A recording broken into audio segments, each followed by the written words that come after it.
Welcome to part 2 of my 2-part series on helping to end cycles of domestic abuse. To recap the first episode, that was me flying solo talking about my experience with helping my husband escape from his abusive ex. And there's no perfect formula when it comes to helping victims of domestic abuse, and many of our resources are not what they should be. But we can still take steps to give more opportunities for victims to find, a safe space outside of that relationship. And some of the things that I talked about were just making sure to continue to use the language, this is abuse, if you're trying to help somebody out of that relationship. Label it what it is, it's abuse. Even if they resist it or they don't see it at first, slowly over time they will. It might be that nobody has ever said that to them before. So if you genuinely believe they are being abused, call it what it is, label it, and decide if this is a relationship that you want to continue to have and save with this loved one. Always be evaluating, is this right? Is there hope? Am I committed to this? Because it's important to take care of yourself too.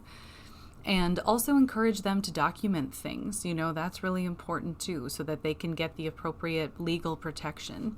Those were some of the things that we covered in episode 1. So if you need to go back and look, you definitely can. But this is all about episode 2. You've already heard my perspective on trying to help my husband out of the relationship. But today we're going to hear directly from him, which I think is going to be much more powerful.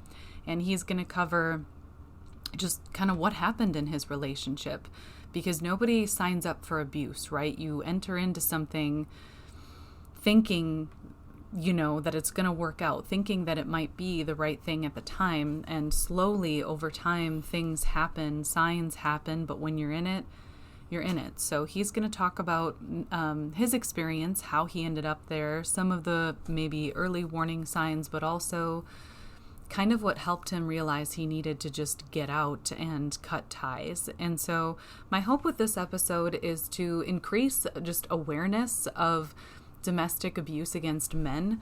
That's one of the major challenges of our time, is that it's just not always taken seriously and there aren't as many resources. So the goal of today's episode is for my husband's story to encourage others out there who might be going through similar things, that there is hope, there are options, and also just to get people talking more about domestic abuse against men, that it is real, it is serious, and it should be taken more seriously. But before we dive into his specific story, I just want to give you the opportunity to get to know him a little bit. So I have a couple just get to know you questions before we dive into that. Yeah, first off, I am going to have to listen to the first episode. Oh, yeah, you should. Sounds like there's a lot there. Yeah, I realized it posted on Valentine's Day. So, it's the perfect time to express love. Real love, safe love. So I'm nervous about all these questions. Yeah, that's fair. It's kind of an intense topic. But feeling it. The good news is the first one, speaking of love, is actually, what is something you love? So not a person, because I already know that answer, but what is a thing that you love? We've talked about this before, obviously, but I have a love for music, and how it genuinely hits my soul and hits my heart, and it kind of vibrates my chest sometimes as well. It's something that I need to relax. It's something that I just simply enjoy, but specifically soundtracks to movies. And I can think of two specific movies that come to mind, one being How to Train Your Dragon, and the other being Jurassic Park. That score itself within those movies, and there's other movies too that I enjoy, but the instrumental scores become a character in the movie, and they add to every scene either intensity or love, or even just like a calmness. One in particular scene that always gets me, literally brings a tear to my eyes every time, is the How to Train Your Dragon, when Hiccup and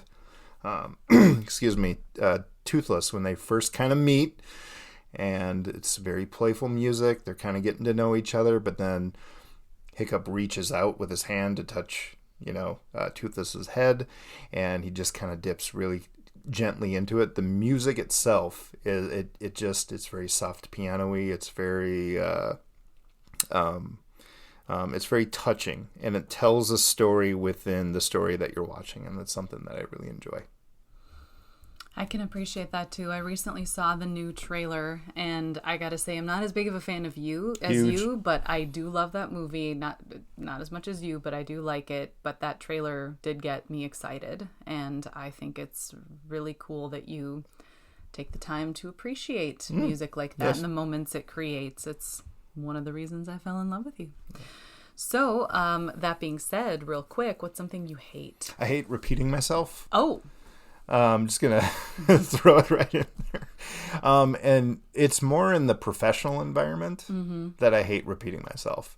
And I don't expect everybody to hear me the first time or get me the first time if I'm training a specific topic or coaching a specific thing. But I just don't like having to repeat myself if it's something very simple. So it's more like a pet peeve of mine. Yeah.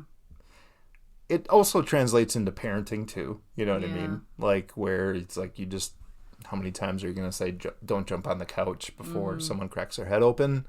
It's not really a hate. It's more or less just a pet peeve. So. Well, there's a lot more that we have to say, right? Yeah. Doesn't just need to be repetition. That's a pet so peeve. I It's get not that. something I hate, but you know what I mean. I do. Yep. Well, thank you for sharing that. Yes. That just gives a little bit of a background. So to move on then, to just kind of jump right into the intensity. I think before people can kind of understand, the abuse, it helps to have a little bit of a background on just the relationship itself, right? Because as I said at the beginning, nobody enters into a relationship with a person thinking, yeah, this is going to end with abuse. Like this looks great. Generally, something else is going on. So can you briefly just describe kind of what your relationship was like with your ex-wife in the beginning, like when you guys were dating? And this was now going on 15, 20 years ago. So some time has passed. Now, do you want me to just... Do you want me to fast track this from the get-go? Or just what was your relationship like when you were dating? Okay. So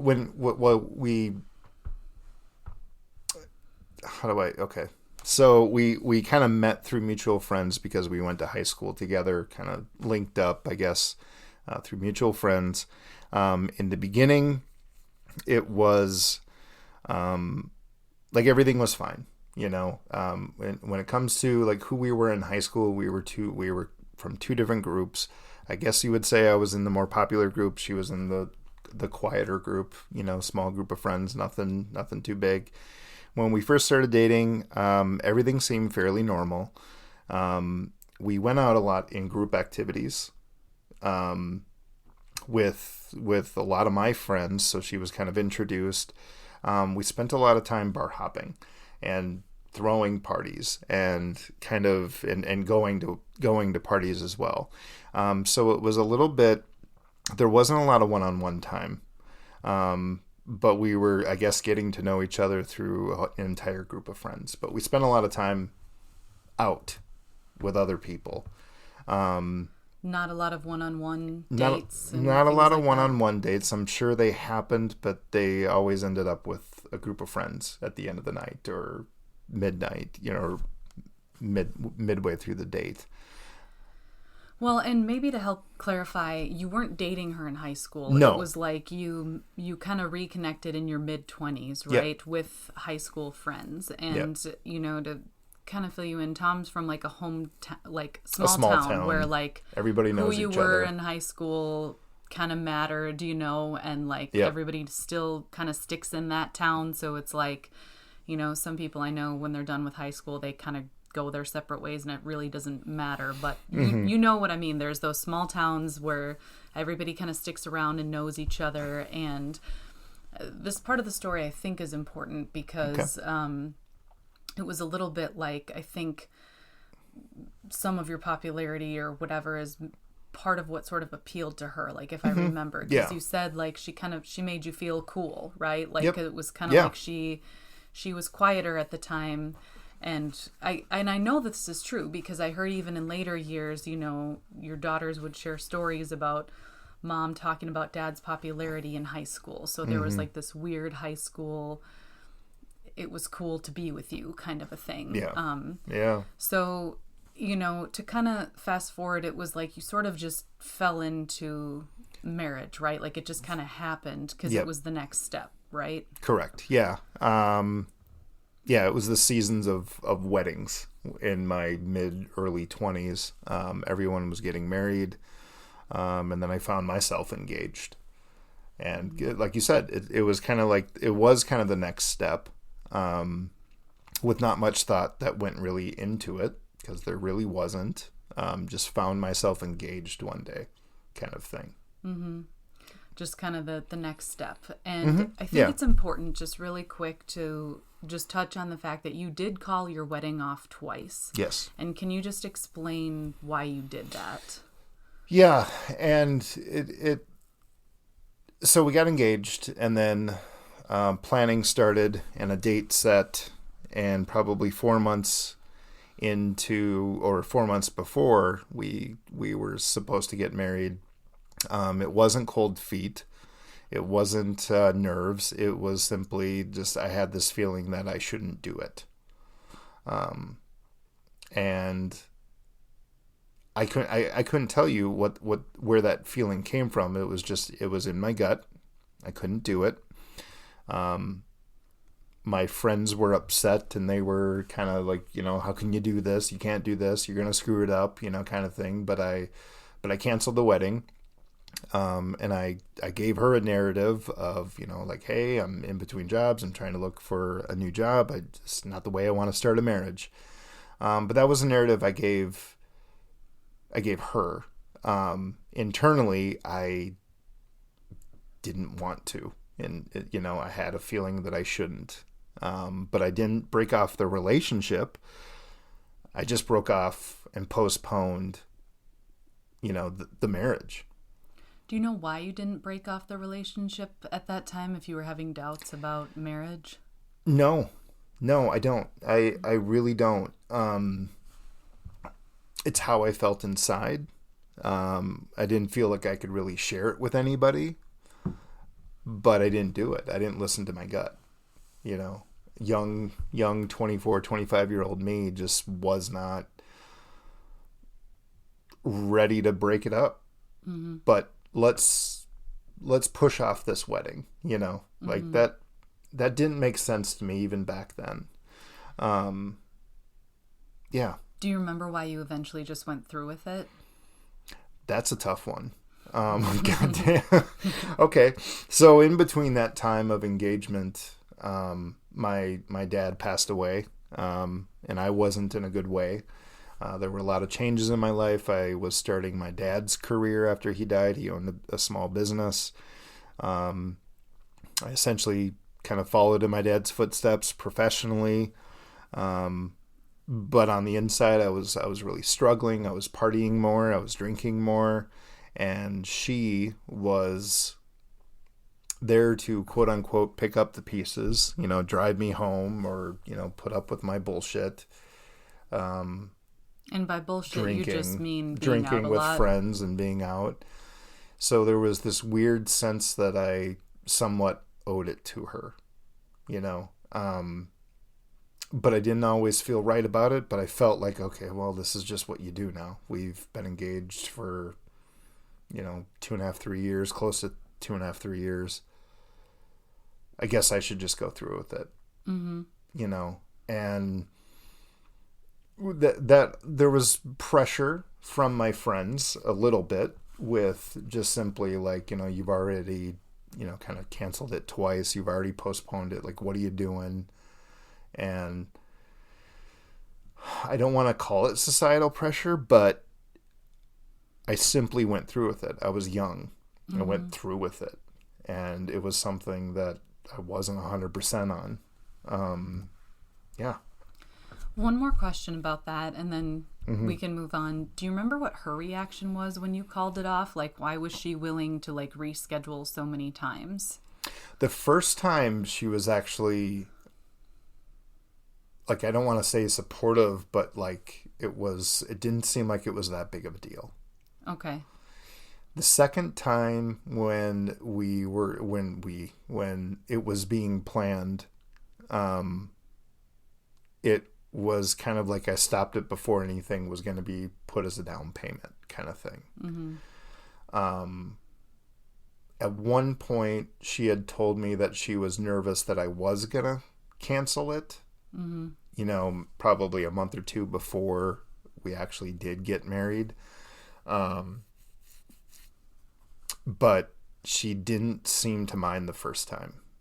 Okay. The second time was kind of cut short before anything was whatever. But then the third time she admitted that she was nervous that I was going to back out. What do you mean the third time? I thought you only canceled twice. Well, I canceled twice, but the third time, the third being the wedding. Oh, okay. The actual wedding. Yeah. As the wedding approached, she got... Okay. Yep.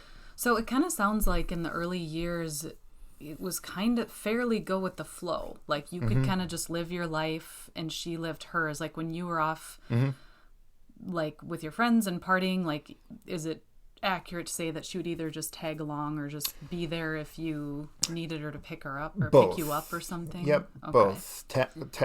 Excuse me, tag along mostly. But yeah, there to pick me up if I needed it, or yeah. Well, I asked about the canceling the wedding because I think I wanted to stop and point out that, like, I think sometimes when we have gut feelings about something, we often feel like we have to ignore it, or we're pressured by other people to ignore it because we don't have an answer. And what I mean is, like, if you just have a gut feeling you shouldn't do something, someone might be like, okay, well, if you're not going to marry her, then what are you going to do? If you're not going to take this job, then what are you going to do? And sometimes it's okay to not have that answer. Sometimes the answer is just, I don't know what I'm going to do, but I know this isn't right. And we can't necessarily, find the right answer if we're just stuck on the wrong path. And I think that's a norm that we kind of need to establish, that it's okay to step back from something and to listen to your gut, even if you don't have a clear answer for what you should do instead. Because how can we know, And so I think that it would save people a lot of maybe regrets or pain if we could just maybe normalize a little bit listening to our guts. And that's kind of what I talked about in the other episode too, of just, if somebody comes to you and says, hey, I'm not so sure about this anymore, just listen.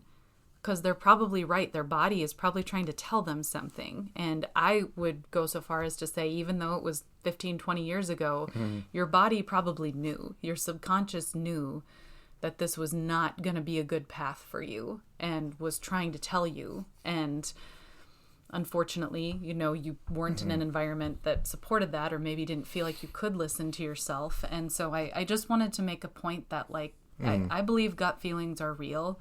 And often if we just take a quiet minute and we ask ourselves, do I really want this? The answer will come to us fairly quickly if you just kind of let the noise fall away. And so I just wanted to pause and point that out. Yeah.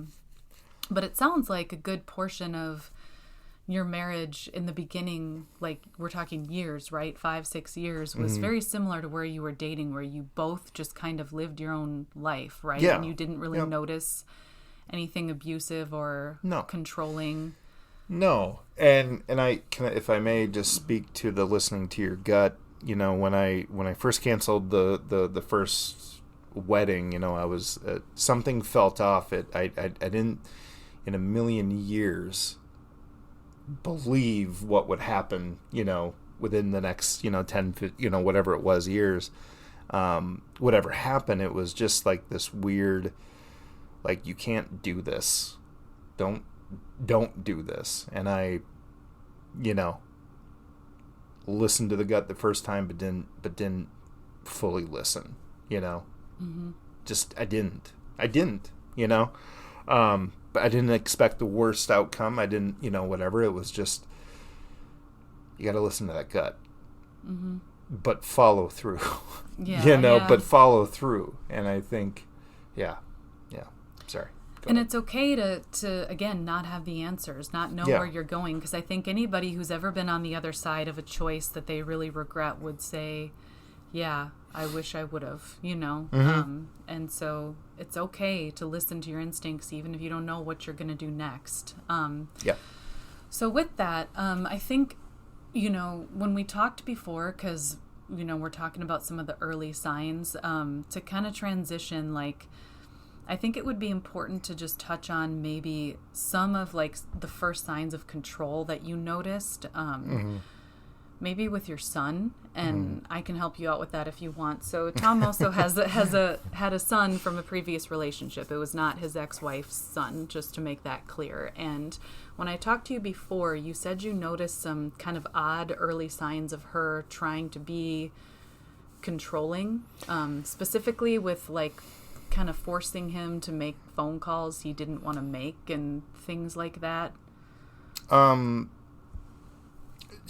yeah, where some of the I'll back up.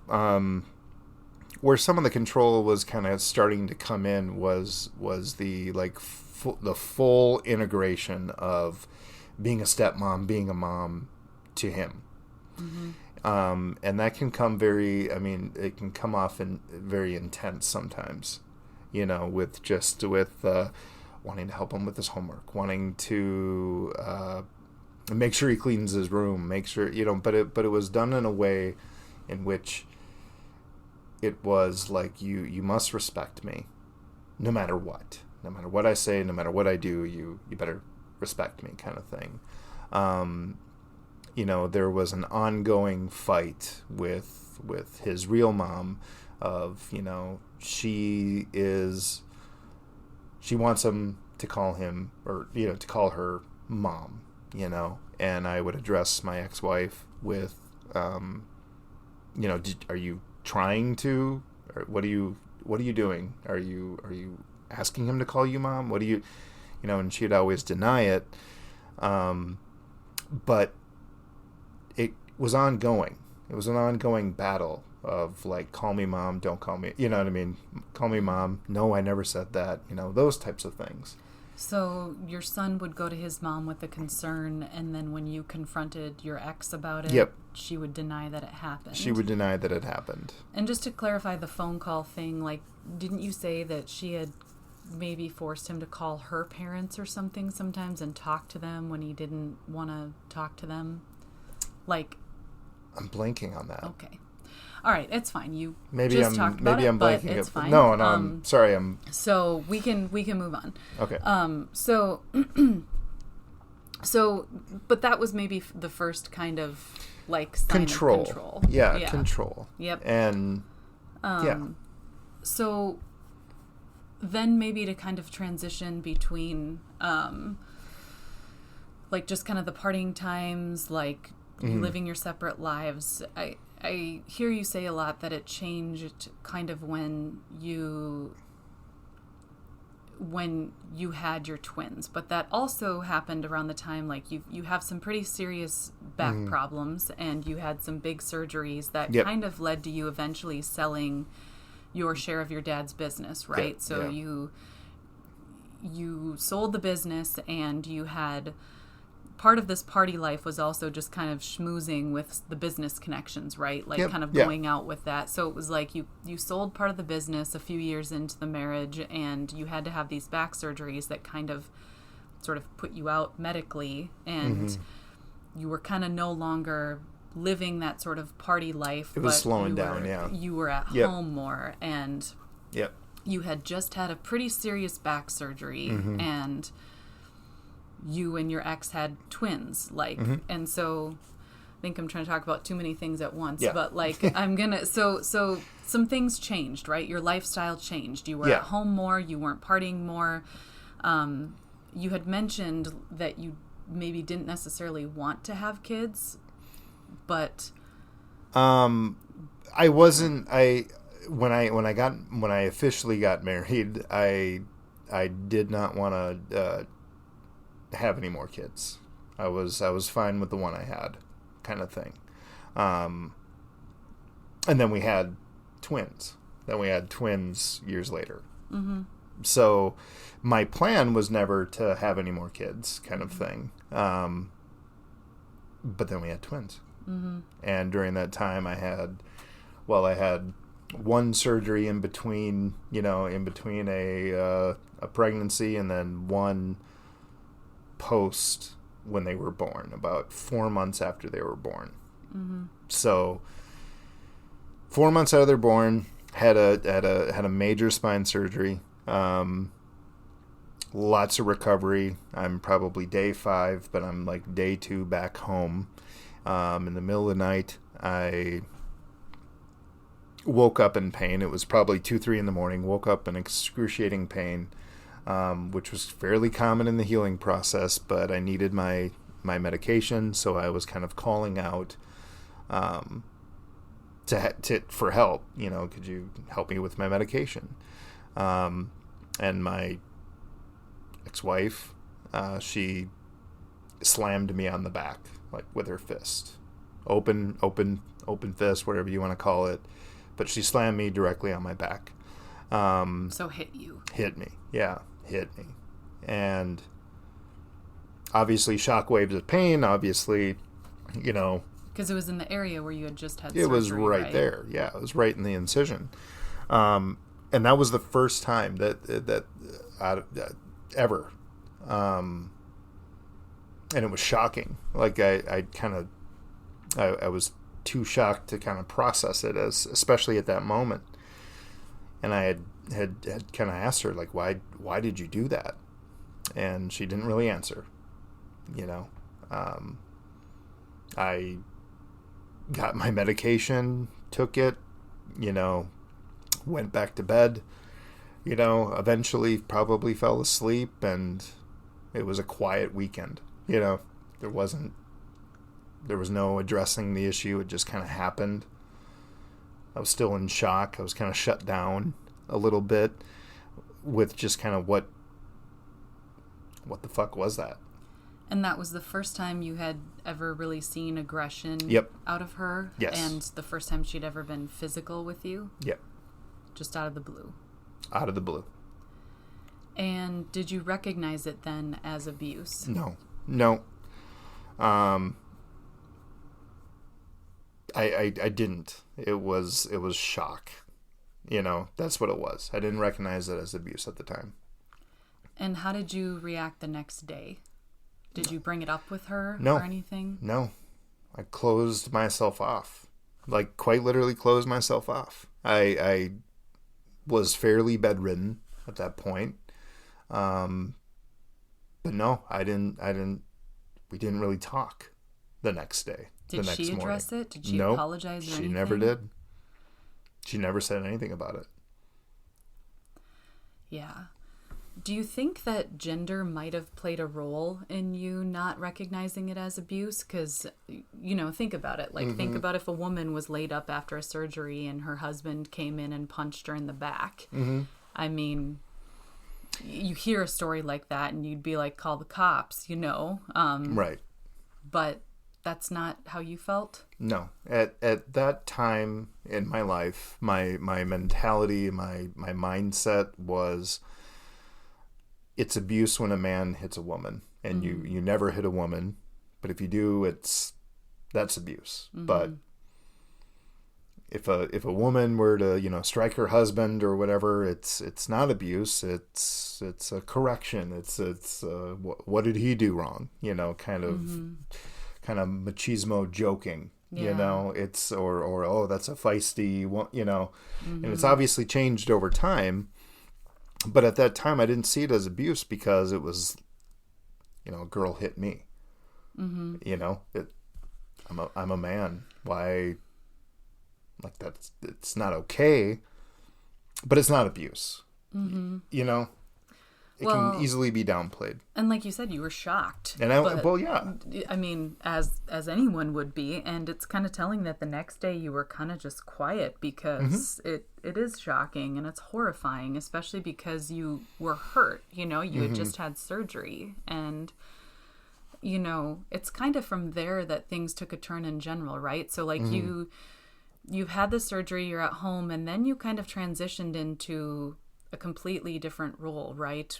As a stay-at-home dad. Yep. Can you speak a little bit just to like what your life was like, both with your ex from there on out, and kind of the role that you fell into?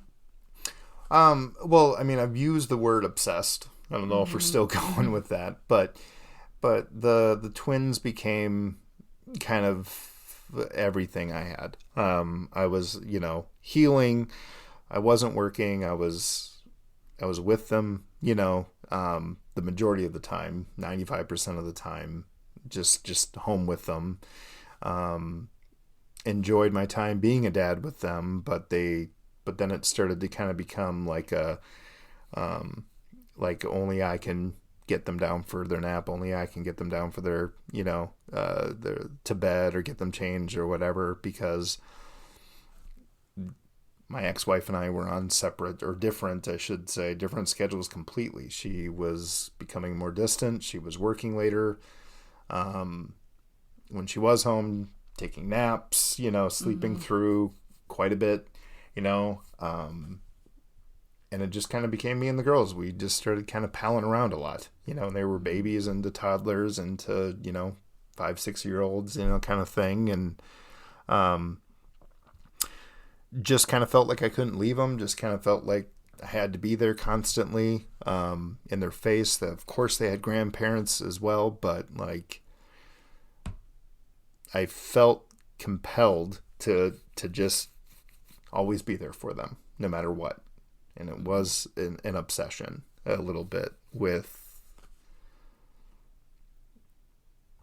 I don't want to say with being a dad, but with being with them. Just felt like I needed to be.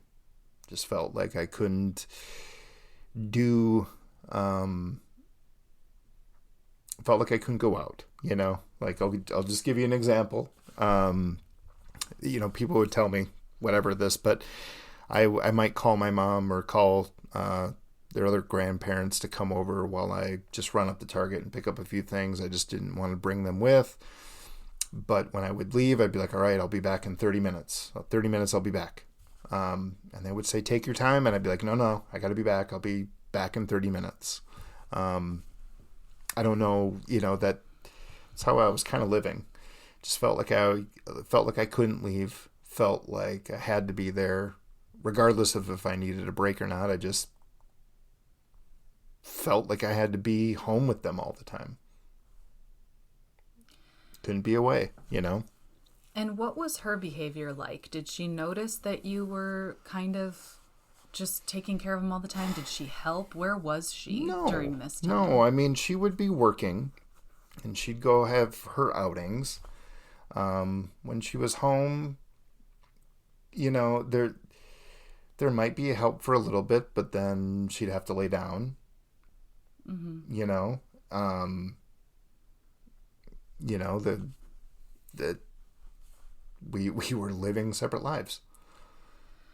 Did she like show any interest in like going out with you again like you used to, or kind of recreating that out party life, or was that kind of done?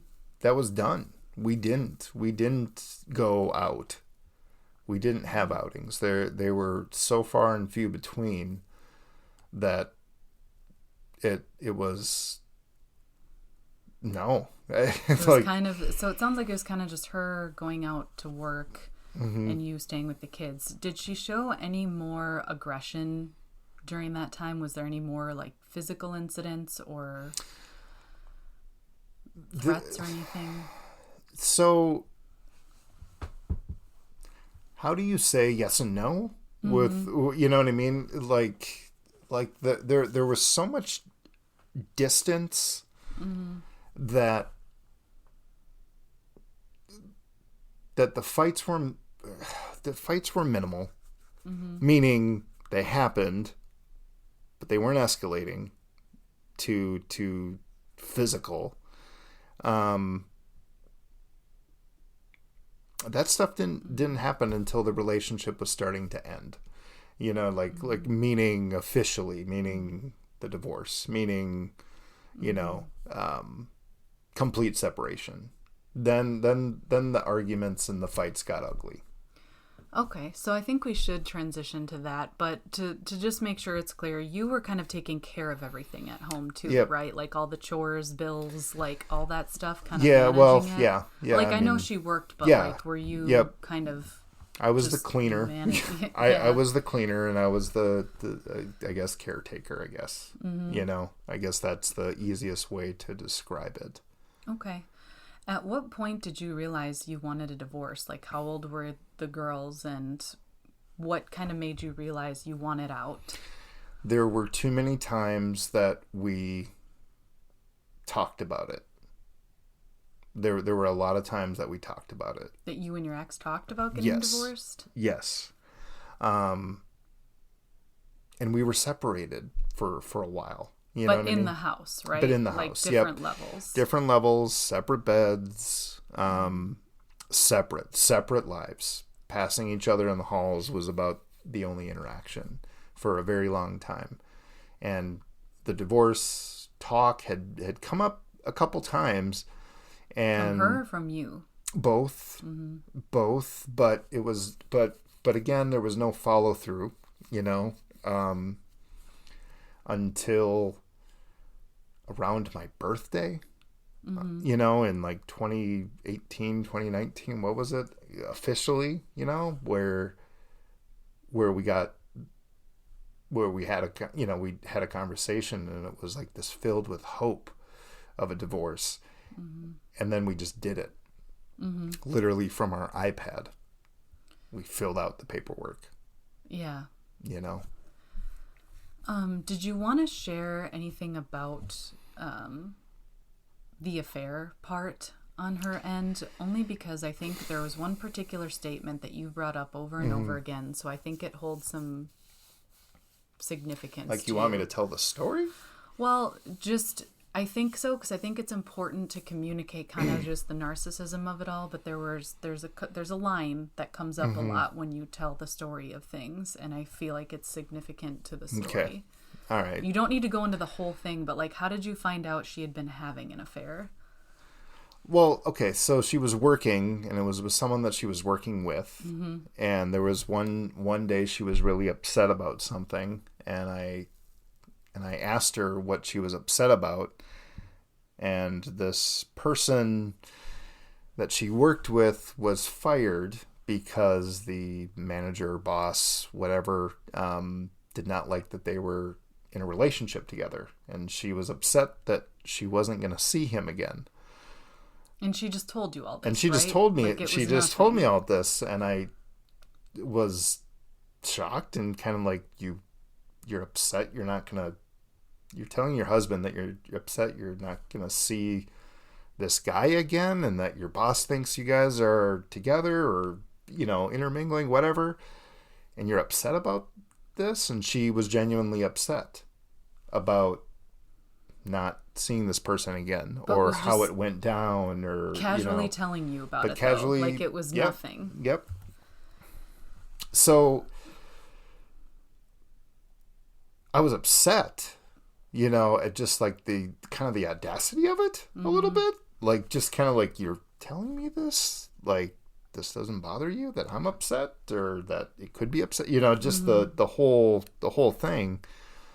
And it was downplayed. Well, yeah. Then didn't you say at one point she said to your mom, "I don't know what he's so upset about"? Yeah. Yeah. Said that to your mom? It was nothing, or something like that. Yeah. It was like, I don't know why he keeps bringing it up. I don't know why he's so upset about it. It's like. So there was a disconnect between why it would be inappropriate to not only have an affair, but casually then tell your husband that you're having an affair by saying you're sad you can't see your boyfriend anymore. Right, basically. Yeah. And she didn't say those words, but it was like this kind of roundabout, like, I'm upset that this dude I'm not going to see again. You know what I mean? Like what? Yeah. So I bring that up, like I said, mostly just to kind of point out some of that's where it seems like some more screws started to come loose in terms of just like erratic behavior, strange behavior. She's not this like go with the flow person anymore. No. And so one quick question before we kind of just move on to what happened at the divorce. What do you think changed for her? Why did she all of a sudden go from this person who was just okay with you going wherever, her going wherever, to like now she's hitting you because you woke her up and casually talking about affairs in front of you? Like, what happened? I'm not sure I understand the question. I'm sorry. So what do you think changed? Because the way you describe her in the beginning, she was very go with the flow, easy to be around, and now all of a sudden we're having affairs and random aggressive outbursts. Like, do you have any idea why things changed?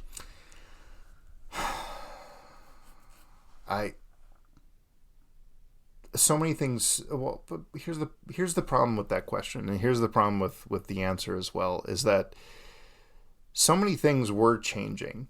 You know, there were, you know, babies born, right? New responsibility. It wasn't all about her anymore when the kids came along. But then when I started to pull back and when we were separated, she wanted to make sure she knew exactly where I was, you know what I mean, and what I was doing, you know, but she could do her own thing, you know, but she was starting to lose some control because I started to, you know, gain a little bit of freedom, you know. So there wasn't just one specific thing that happened that changed. There was a lot of changes, you know, and a lot of me pulling away, which I don't believe she liked, you know. And then obviously, you know, post-divorce, we're moving out. We're no longer just separated, so she no longer knows that I'm just on the bottom floor. You know, now I'm actually physically out of the house and, you know, thinking that you can, you know, maintain a quote-unquote friendship or a co-parenting, you know, relationship when all you really want to know is just all about their life, you know, is not good. You don't have that right to know everything about my life. You know, when it comes to the kids, we can talk about, you know, hey, they're sick, whatever, but it went beyond that. Yeah, so let's pause really quick because we're jumping into something else now, but like your divorce was actually pretty quick, right? Your divorce, as you said, was quote unquote easy because you agreed to it because you kind of talked her into it. You can have everything. You got to a place, you kind of gave her the house. Everything. You said, you go be with your boyfriend, and you kind of just gave her everything. And I brought up the whole like not having a set schedule in the other episode, so I think it would be good just in the moment to say, why didn't you come up with a schedule when you got divorced? Because what we had in place at the time seemed to be working. The days seemed to be working for both our schedules. You know, both our schedules, meaning she had this weird schedule, had a pretty standard Monday through Friday, right? So the not setting a schedule was this weird token. A little bit. It was a little bit of a token of like we can work around this schedule because this one's working, and we want to try to be flexible, but even that I kind of knew it wasn't going to be flexible for forever. But it was all in the spirit of a clean break, making this easy, work around some schedules.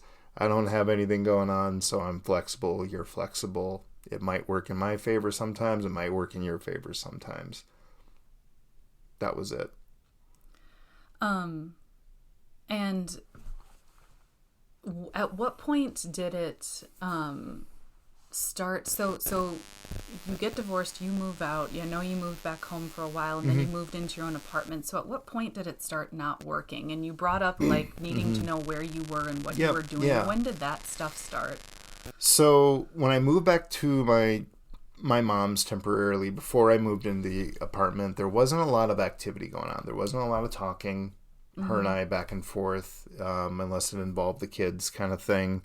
When I got my own place is when I started to feel the communication being like feeling interrogated a little bit about what I'm doing, where I'm going. All of a sudden I have my own place, and where are you going with the girls? What are you doing? What's new with you? All of a sudden I started to feel like I had to become private. I started, I made my Facebook private. I eliminated any mutual friends because I started to get the feeling like I didn't want her knowing what I was doing just in my own personal life. Mm-hmm. Just that's when I started to listen to my gut, about it. And I moved into the apartment, and it's not like there was this fighting, but it was just too many questions. Mm-hmm. It was too much about my life that she wanted to know. And she wanted to see my apartment, where the girls are staying. And I didn't want that. And she wasn't allowed. Mm-hmm. She wasn't allowed. I didn't want her. I would, pick up, drop off the girls. And if we had to go down to the lobby, that's what we did. And that was just a gut thing. I just didn't want her in my apartment. I didn't want her in my life. I started to feel the pressure under a pressure cooker, just with everything that I did with the girls, or she would comment on what I did with the girls. And I know that sounds so innocent, but it's not. Mm-hmm. I took the girls to the zoo, let's say. I don't need commentary. The girls had such a good time at the zoo. They said they loved, that all seems very innocent, but it was always followed up with that feeling if I didn't answer her questions, didn't respond, there's a problem. This is a problem. You need to communicate. You need to talk to me. You need to share with me, So she would get angry then and start an argument with you? Or Yep, it would end in an argument. Mm-hmm. It would end in an argument because I wanted to keep some things private, and again on the looking glass, some people might say like, oh, that was very nice of her to, say the girls had a good time at the zoo. And it's like, well, no, it was followed up with hate, spewing, upset, if I didn't share more, if I didn't share everything about my life, Mm-hmm. So it sounds like just more needing to know what was going on with you and when. And before we maybe transition to when you started dating me, because that's when things really just unraveled. Can you just share what happened with the book? And it is backtracking a little bit to like as you were moving out, but I just want to bring it up really quick before we move on, just to help other people recognize the signs. And it was just real quick, when you were packing your stuff, she came home super angry. Or something. Yeah, it was in the midst of the divorce and the move out. There was I was packing my stuff. She came home. It was a little bit later in the evening, and we got into an argument over something, and went downstairs, and my books were being destroyed, or my book was being destroyed. And it was this just kind of maniacal, like, just argument. And she stopped, and the book was already wrecked, by that point. But she was physically shredding it, like, with her hands? Like, tearing, like, broke the spine, you know what I mean, kind of thing. And it was just this situation. It was just like this was just happening. She stopped. She went upstairs. Didn't say anything about it. And it wasn't just any book. It was like a special collector's edition. Special, like, absolutely. Yeah. But no explanation again. No explanation. Apology. Just and this was a book that was it. hard to find. This was a book that was a limited edition kind of type thing, pre-order kind of situation, like where it was just, it meant something. It was beautiful, and it was gone. And just nothing. And nothing. Okay. Well, thank you. Because I just, noticing some of those things too. Just, it seems like all of a sudden there are these sort of shocking outbursts, and no explanation behind them. But again, it's abuse. Destroying someone's things intentionally is abuse. And I just want to make that clear. It is a form of abuse to do that. But fast forwarding, so she's kind of needing to know everything you're doing at your apartment, getting upset if you don't respond in the way that she wants you to. Eventually you moved back home again to save up for a house, right? Yep. And it was around then too that you started dating me. So what happened with your relationship with her when you started dating me?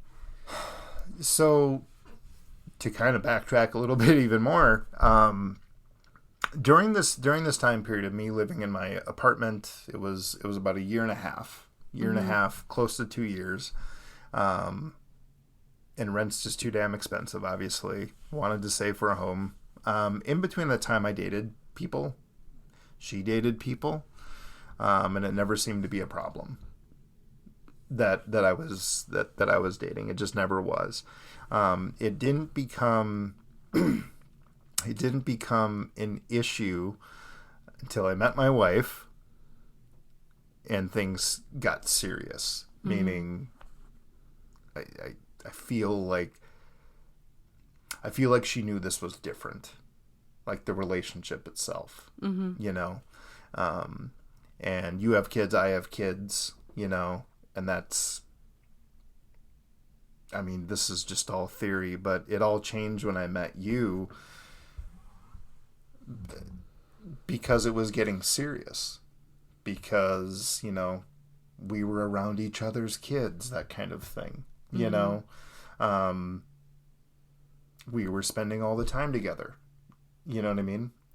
Why was that a problem for her? Because of a loss of control.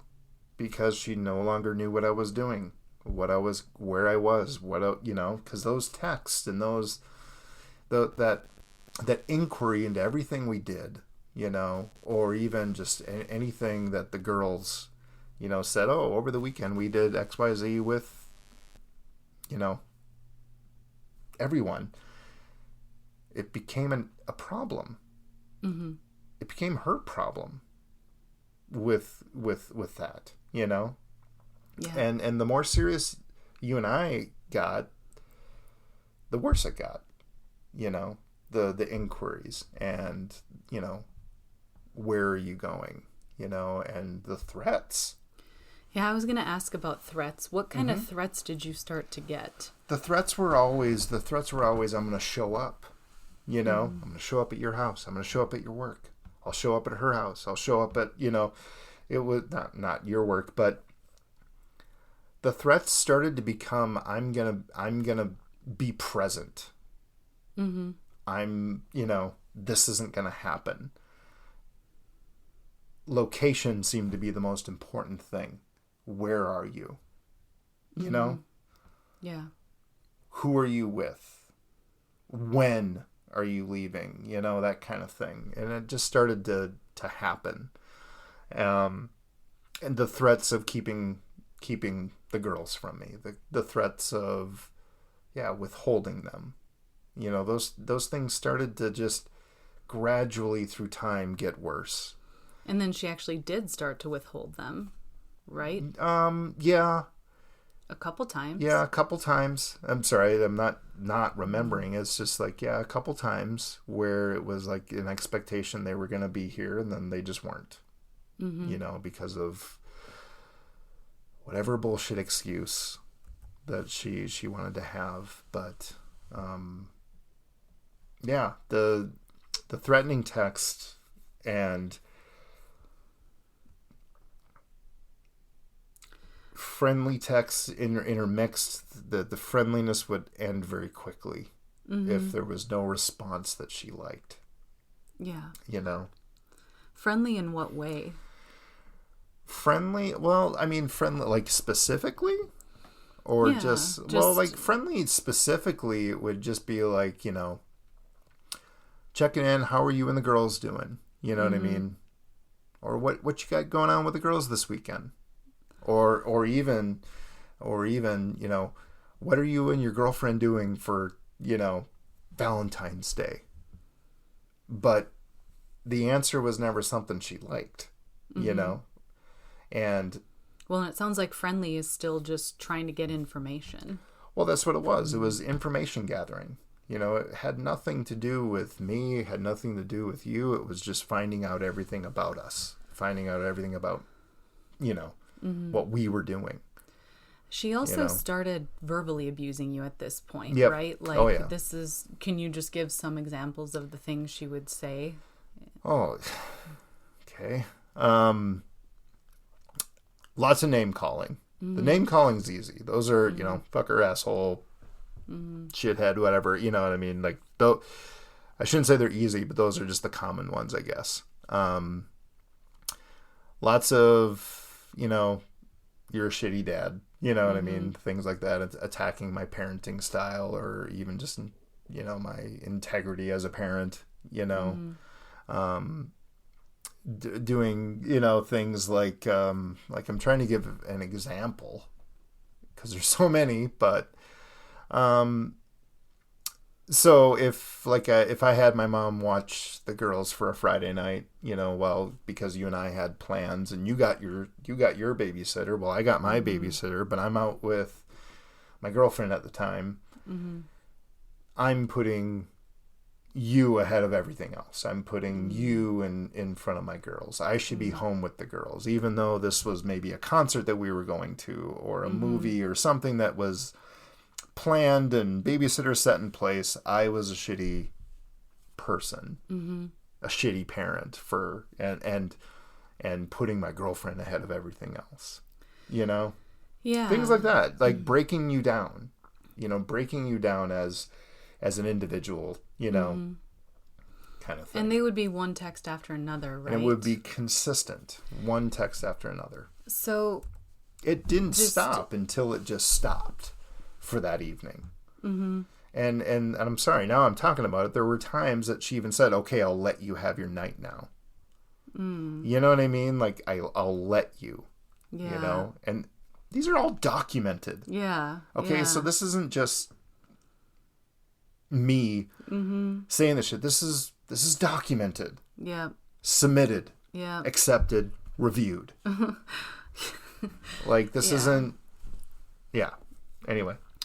No, it's awful. And a couple more physical incidents happened too, right? One where she pushed you out of her house when you were dropping them off. Yeah. Yep. No. I was picking them up. Oh. I was picking them up, and I couldn't tell you for the fuck of me what it was that upset her. Because it was just upsetting. Whatever it was just upsetting, and she was physically pushing me out of the house while the girls were getting in the car. So they were right there. They could were have right, easily seen. They were right there. Well, no, they Didn't care. did see. They were Yep. upset, She didn't care. But yeah, the physically pushing, and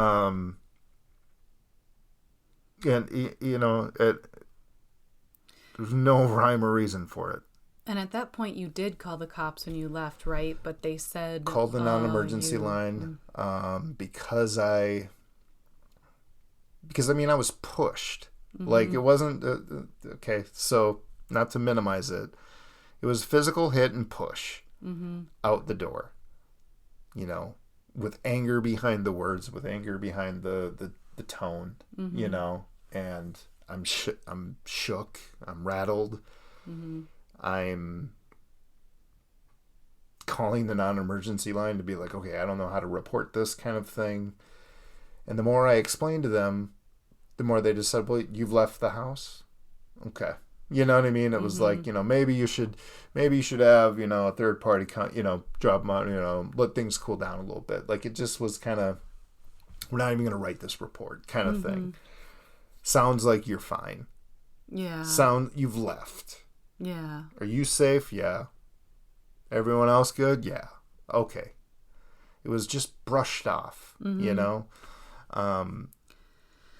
And I want to pause there and say, unfortunately, sometimes when you report things to law enforcement, you're at the mercy of whoever answers the phone. And I can tell you from calling a few different times for a few different things, there absolutely is bias. And so I don't want that to discourage anybody from calling, because at the end of the day, you can't control what the police officer is going to do, but you can report that you tried to report it, that you felt unsafe, you know. And so we did go on to report something, you know, where there was an arrest and a conviction. So I always recommend that you call whenever you feel unsafe. Yes.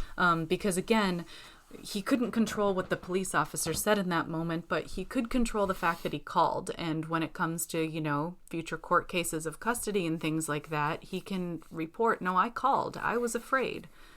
They just didn't come, you know? And so always call if you feel unsafe. And my goodwill goes out to you that good cop will answer who takes it seriously. But there was maybe one other incident, right, where at conferences where she got physical with you or threatened violence. Yeah. Yeah. And this was after you were dating me. Yeah. This was, you know, probably fast forward maybe a few months, you know, conference time with kids, and went to conferences. She showed up, had our conferences. And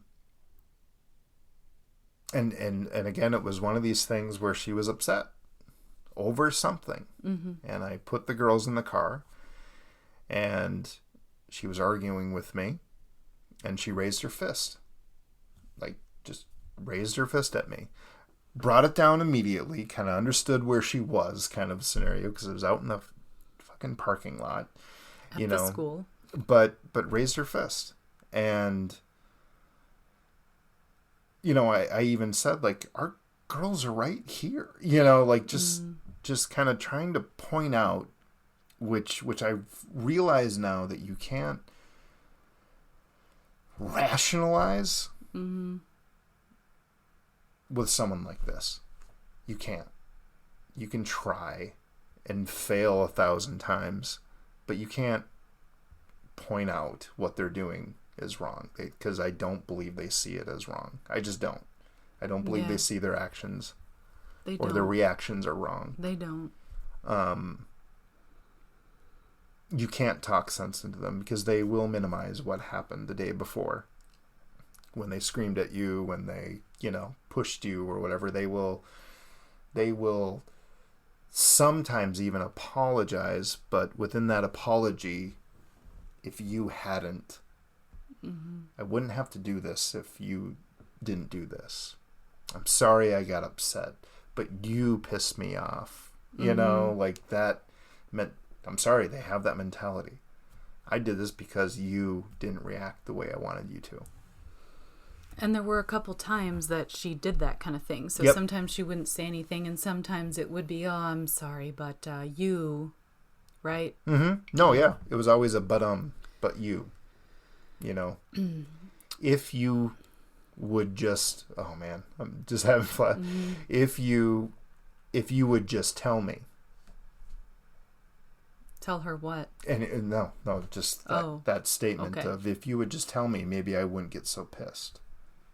You know?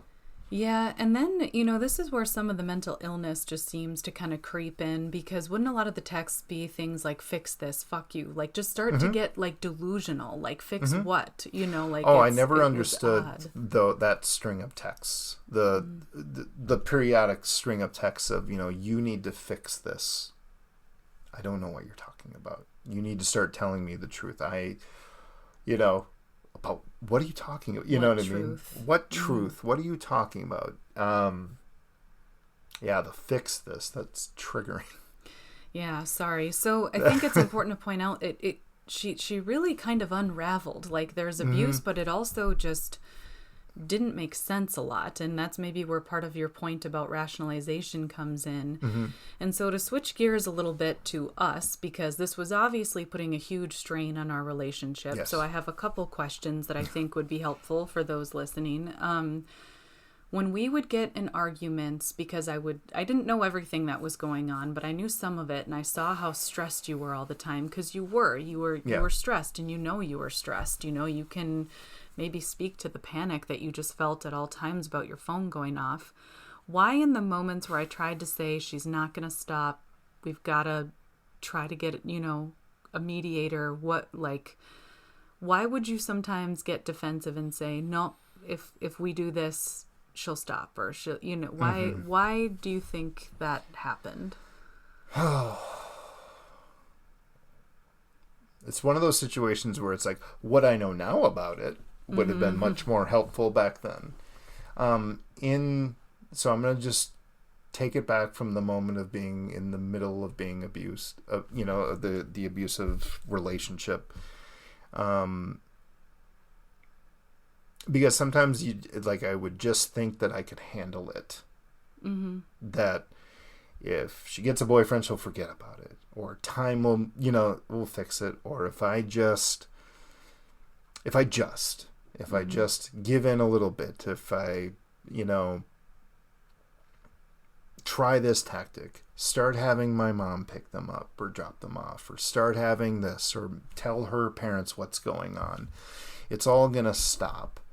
And maybe for some lighter cases of manipulation abuse, it might, but not for this case. But why did I think that I could handle it? Because I just wanted it to be my own beast. I wanted it to stop on its own. I wanted to be the one to stop it.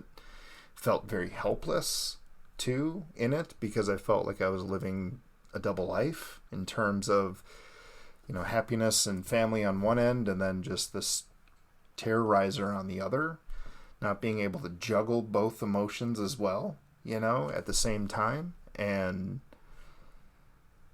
when you're in the middle of it, you're not always thinking straight. Mm-hmm. And the worst part about it is at least from a man's point of view, you just think that you can take it. Mm-hmm. You think you can live with it. You think that you're supposed to man up. You're supposed to be stronger. And everything's going to be fine. Mm-hmm. But it's not. It's not. And these are lessons that I've learned now. These are lessons that I had this voice, which was you, trying to guide me, and it just felt impossible. You know what I mean? Like, it just felt impossible. But you were right. But it felt impossible in those moments. Felt like it was never ending. Felt like I could be the only one to stop it, kind of thing. But I couldn't. I needed the help. I needed your guidance. I needed it.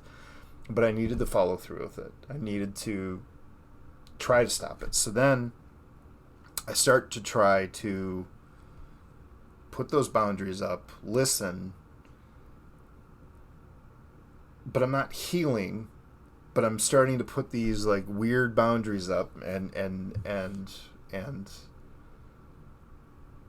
those boundaries didn't work. They made it worse in my case. What do you mean by boundaries? Specifically? Just boundaries of just what, I'm going to mute this. I'm going to block. I'm going to, do those types of things. By mute this, you mean mute her text. Yeah, I'm going to tell her, if you continue to talk to me this way, I'm going to block you. Mm-hmm. You know what I mean? Because it started to just become attacks on everybody, on the characters, on everything, on choices, on everything. Everything I did was just a personal attack. Well, and then I remember one of the kids, I remember one of the girls scraped her knee, fell off a bike, every kid does. But it was during our time, went back she found out she fell off her bike and it was an attack. Yep. Right? Like, yep, it was an attack. about You should have let me know. Like, how dare you not let me know? She was having fun and scraped a knee. She's okay. Like, we addressed it kind of scenario. But that's what I mean by it got worse. When I started to say things like, do not contact me unless it's regarding XYZ, emergencies or whatever it might be. All of a sudden now she was setting these rules and I need to let her know if one of the girls has a sniffle. You know what I mean? Like, just, or you didn't tell me that this person was sick and now this person's sick. You know, like kids get sick. But so when you tried to put up some boundaries, then things got worse in that you'd get more text, you'd get more threats, and then eventually did it all kind of culminate into the night that she attacked? Like, actually did show up and make good on a threat? Did you want to talk about that night at all, or kind of just I can. I can talk about that night, and I can talk what led up to it. You know, you and I went on a vacation, and we got back, and the text started. And the texts were these weird, delusional, you never took me places. Now you're taking your wife, you on vacation, and you never did this, and you never. All of a sudden, it was this weird ass comparison of nothing, but it was like this weird thing, and she was absolutely demanding that we meet to talk about when we go on vacation. Like, that's weird. Yeah. That's strange. And never mind, like, she's gone on several, since your divorce, without consulting you, took the kids. Telling me a week before, 2 weeks before, whatever. Not asking, telling you. And so, never mind that. But this is what I mean about the delusional thing. You go on But it was fucking weird. Yep. And when it came to, the trip and getting sitters when needed and not messing up with the schedule and making, my girls were with their grandma, what I mean? It wasn't... It's normal. It wasn't affecting you, but it did. And so the day of the attack, or the evening of the attack, barrages of texts to, we need to meet now. This has gone too far. I've had it, we need to meet to discuss vacation schedules and the schedule with the girls and just this weird thing. And I wasn't responding, but I started to respond toward the end of, do not contact me. Do not contact you. Yeah. Which she did that night. Yeah, she reached out to me and said, I would like to discuss the schedule with you. Do you agree? And then called me a couple of times. And that was odd. Yep. And I have 12 texts of that day saying, or 12 texts of that evening, just in a short 3.5 hour span of, do not contact me. This is the 5th time. This is the 6th time I've asked you not to contact me or my wife. And this is where I'll maybe pause and say, this is what I mean when I say I've only met 3 actual clinical narcissists in my life. This is an example behavior of a narcissist. You went on vacation with your new wife and didn't take me back when we were together. How many years? God, it was all arrangements were made, so the kids were taken care of. Nothing, but this hurts me. Yep. We have to meet now at 10 p.m. on a Tuesday to discuss the schedule because you went on vacation and that hurt me. It doesn't make any sense. So this is one example of behaviors of a narcissist, victim playing. Like, you went on a vacation, this caused me a problem, we meet right now. Like, it's not, it's it's so much deeper and more delusional and controlling than I think most people realize.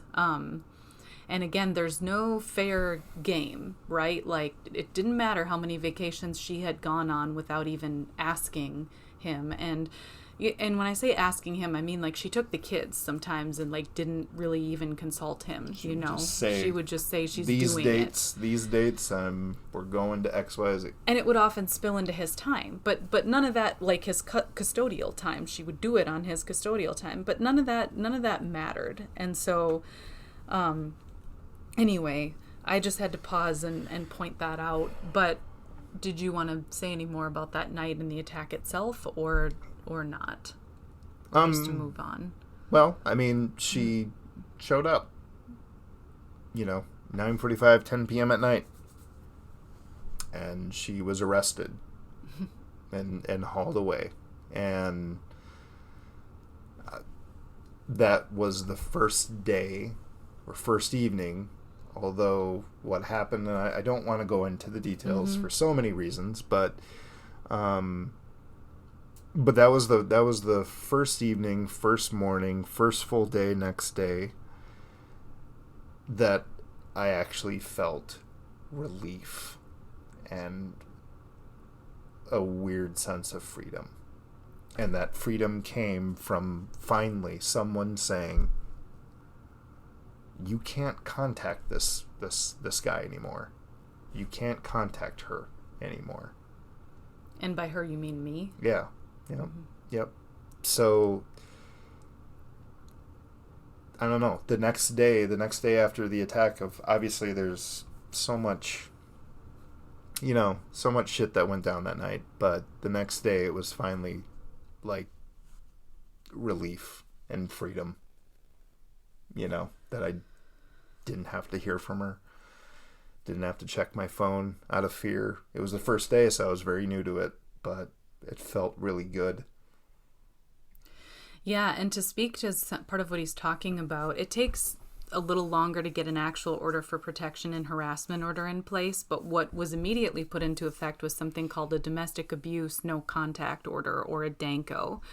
And often when a crime of domestic assault is committed or some kind of domestic threat, the police will put that into effect immediately before, all the court proceedings finish. So he pretty much had immediate protection right then and there, in that she couldn't call him, she couldn't text him, she couldn't come to our house again, or she'd be arrested on the spot. And so I didn't know something like that existed, until it happened, and it kind of buys you that time to then get the other legal paperwork in place. And so I hope everyone heard him when he said he felt relief. And it sucks that it came to that it came to a physical attack, but I think it speaks to there are legal protections out there. They are not perfect. There's a long way to go, and I don't want to invalidate anybody who's tried with certain things and not gotten the outcome that they wanted.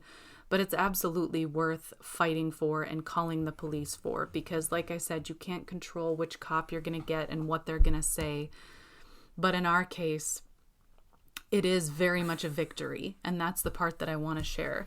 It was a white woman attacking a man, and she was arrested for it and went on to be convicted of domestic assault. Like, it can happen, and the more that we report and normalize it, the more it will be normal for a woman to be held accountable for her assault crimes. It does happen, and we're going on almost, 2 years now of not having to speak to her at all? Yeah. What's that been like? So yeah, the day after the actual incident is like your first day of healing.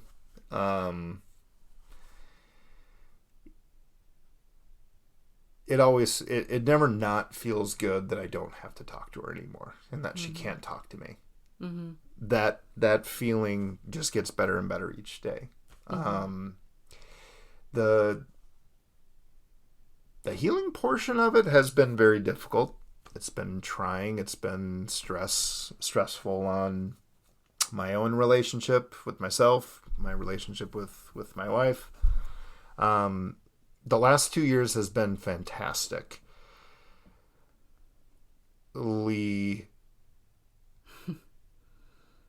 taxing and joyful and happy and sad and mad. It's been life. Well, because you finally got to actually focus on yourself, and you're not living through this hellscape of constantly feeling like you have to satiate a beast. Yeah, it's not a double life. Because I think that's what happens, sorry, really quick, with abuse victims in general. They do start to become ashamed, too, and they hide things. And because they're ashamed that they're going back to the person, or ashamed that it's happening, and they hide things, and it just doesn't work out. And correct me if I'm wrong, but kind of going back to when you felt like you had to hide things, hide just how bad some of her threats were getting, and how often you were having to talk to her just to make her happy.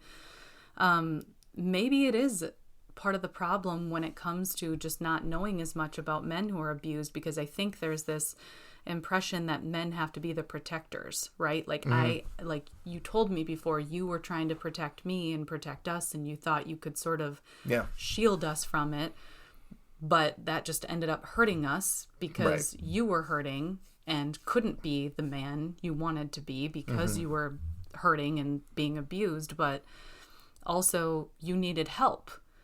And I think it's fair and safe to say, like, men need help. And trying to fulfill this protector role often just makes things worse. Yeah. You know, abuse is abuse, and women don't need help any more than men do. Like, everybody who's being abused needs help. Yeah.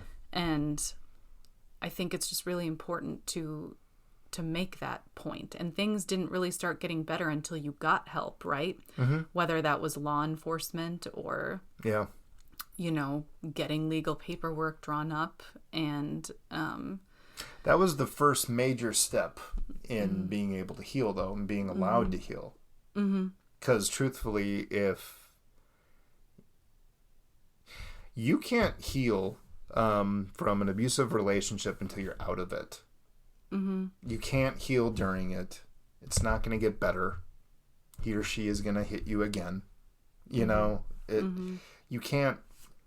You know, like in my case, you know, that first day that I had that protection from her was the first day that I was allowing or being allowed to heal. And it is not an easy road, healing, at all. You face so much, you relive so much, but you have to, you know, because now you're actually allowed to feel, you know, you're actually allowed to feel. And this is going to sound weird, you're allowed to feel abused. You know, now you're free to actually express how it felt. You know, you don't just react anymore. You are feeling everything. So it's been a great 2 years. But it's been hard. So what would you say, was it one big aha moment that made you realize, I can't control this, I can't stop her, I've got to start getting help, I've got to listen? Or was it several moments that added up? Several that added up. Several that, I mean, with every instance, you've had enough. You know what I mean? With every instance of argument or fight or, you know, interaction, you feel like you have enough, and they build up, you know, they build up over time. All those, I'm over this. I need to do something with it. You know, I was given the opportunity that night that she attacked, you know, that's in my case, and just being completely honest, is I was given the opportunity for it to actually fucking end, you know? And I'm grateful for that, you know, you know, and it's like, it's not that I wasn't trying to do things before, but they weren't working. But in my case, in this case, I needed the strong arm of the law, you know, I needed it. And I needed the courage that you gave me to follow through with charges, to, you know, not back down and fill out the paperwork the next day and submit all the texts and all the evidence, Like I needed that, that push afterwards. Not that I wasn't going to do it, but I needed that courage given, if you will, because you don't realize how, and I don't care how fucking strong you are, men, like it can happen. You don't even know what's happening. And then all of a sudden you're just in it, and you need the courage. You need to be given courage by someone. You do. Sometimes you can't do it alone. And I could not do it alone, Mm-hmm. So thank you, for that. But I guess, series of moments, but then also finally being able to feel free, but then needing the courage from my wife. You said a few different things that kind of hit my heart, and believe it or not, one of them actually ties back to what I was talking about with dreams, right? I shared before the thing I learned from Ed Milet about the whole compounding thing, right? Where you're hitting the piñata. You hit it, you hit it, you hit it. You see no evidence that the piñata's going to break. And I'm talking about hitting it like you're chasing your dreams, right? Like you're taking steps to achieve your dreams. You don't see the results. Just like you hit a piñata, it takes forever. It feels that way anyway. The candy doesn't come out. But you're making all this progress that you don't realize that you're making. And eventually it's going to break and the candy's going to come out and you're going to get the reward, or I don't know that you would call the case of abuse a reward, but you see what's inside and on the other side. And I have to tell you, we got in a lot of arguments, Tom and I, over this whole thing. And there were lots of times I walked away from it going, what the hell? Like, he's never going to see, it's not gonna, I hate this. I hate how I feel. I hate this. I'm right. And I'm being made to feel wrong. I don't deserve this defensiveness. What the hell? But I loved him. And he never was just his abuse, right? Alongside this, as I shared before, we did have a whole life, we had dreams, we had things we wanted to build together, and I wanted to fight for him. And I didn't see it then, but I believe that I was making that compounding progress with him. Even though it didn't feel like it in the moment, it didn't always feel like I was getting through. I know now that he was hearing me, and he just said it for himself, that it was all these moments leading up to it where eventually it's like, I can't do this. Because when you're in an abusive relationship, it puts a strain on the rest of your relationships. And if the person who you love really is the person you think they are, eventually they're not going to want to sacrifice their real relationships, their loving relationships, for the abusive one, hopefully. No. And so thank God that was the case with him, that it was like, I'm not going to sacrifice the people I love to maintain this anymore. And so I want to say that as a beacon of hope to people out there who are trying to fight for those they love who are being abused.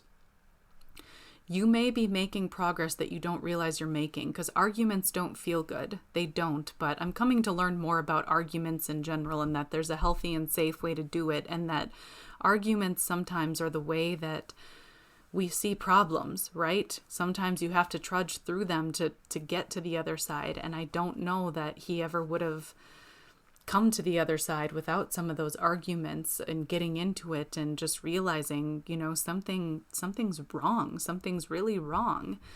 And so let that be hope. If you don't feel like you're getting anywhere, you're probably getting to more than you think. You're probably reaching people more than you think. They don't always know how to show it in the moment because they're in it. With that being said, if you kind of know in your heart someone's just caught in the cycle and you need to step away, you absolutely can. But for those of you where you're in it, you love the person, you have something beyond it, don't give up. And another key thing he pointed out was he finally was given the opportunity to say it was abuse. And I can speak to my perspective of that a little bit. We had wonderful police officers at our house that night. And I have to say, they were all men. They were all men, and there was compassion in their eyes. There was compassion for him, and there was compassion for me. They saw the fear. They saw the exhaustion. They saw just the terror that was brought down upon our house that night, because this isn't just her showing up quietly and tapping him. She was banging down our door and then just viciously coming at him from all angles, screaming, trying to push past him to get in our house. And for what, God knows. Thank God I never had to find out, because he was able to kind of block her from getting in, and the police showed up in time to, arrest her. But the cops actually listened. They took it seriously. There was compassion, and then they called it what it was. They called it abuse, and they said, yep, we're going to connect you with this abuse resource center. We're going to give you this domestic abuse no contact order. Here's the court. Like they set him up with resources right there on the spot to say, this is your next step to get protection. This is the next step. And so, there are good law enforcement officers out there who do listen, who have compassion. And to me, again, it is a sign that things are getting better, although we still have a long way to go. The fact that, again, a white woman could show up and attack a man and actually be arrested by men who took it seriously tells me that there is hope. We are making progress, and the only way we're going to continue to make progress is for people to continue telling their stories and reporting it and showing that it's not something to be ashamed of. Abuse victims didn't ask to be victims. And if you are a man and you are a victim of abuse, you do not need to be ashamed. It's not your fault. You're not less of a man because you're being abused. That's not how it works. And so I just wanted to say, again, to those out there, like, give people the space to call it what it is, because that's part of what's going to help them escape. That's part of what's going to help them build a new life and get the space that they need to heal. It's not perfect, but it's enough to make permanent change. Although, he's going to have to look into renewing his order for protection, and he's still figuring out a more appropriate, custody situation that takes longer. He's been given the space to become someone else, to grow into somebody else who is not going to just revert back to who he was before. He has been given the space, and by the space, I mean he didn't have to constantly be talking to her to do some growth, to make some new patterns, so that should he ever have to face her again in text or face-to-face, he has new tools now. He's a different person, and that's encouraging. Did you want to add anything to that? Yeah, I'm not ever gonna have an interaction with her again. No. No. But you're right. I'll have the tools to not talk to her.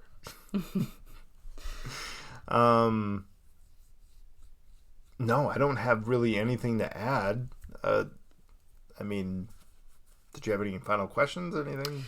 Yeah, so I would say, is it worth it? And by it, I mean, like, was it worth it to, I guess, escape? Like, to get out of it?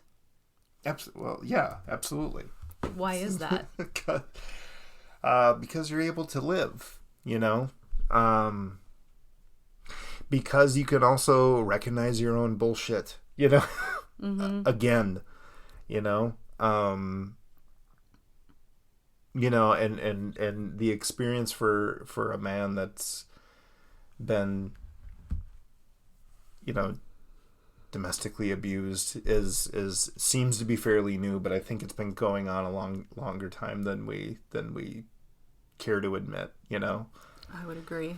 So, I guess, like, final words are stay strong, get the help you need, seek therapy. You're going to need it. You're going to continue to need it. It's going to suck. The healing process hurts. Sometimes the healing process hurts more than the actual time frame of abuse, Mm-hmm. Because now you know better, Yeah. Now you have those tools, but those tools aren't always easily used. You need support sometimes. Mm-hmm. And you find support in the weirdest ways, but I think that people need to be honest with themselves, just just like an alcoholic in an Alcoholic Anonymous meeting will say, my name is this, I'm an alcoholic. I think it's okay to just voice, even, I've been abused. Mm-hmm. I think you need to say it out loud. And I think that's one of the first steps. And then you just have to do it.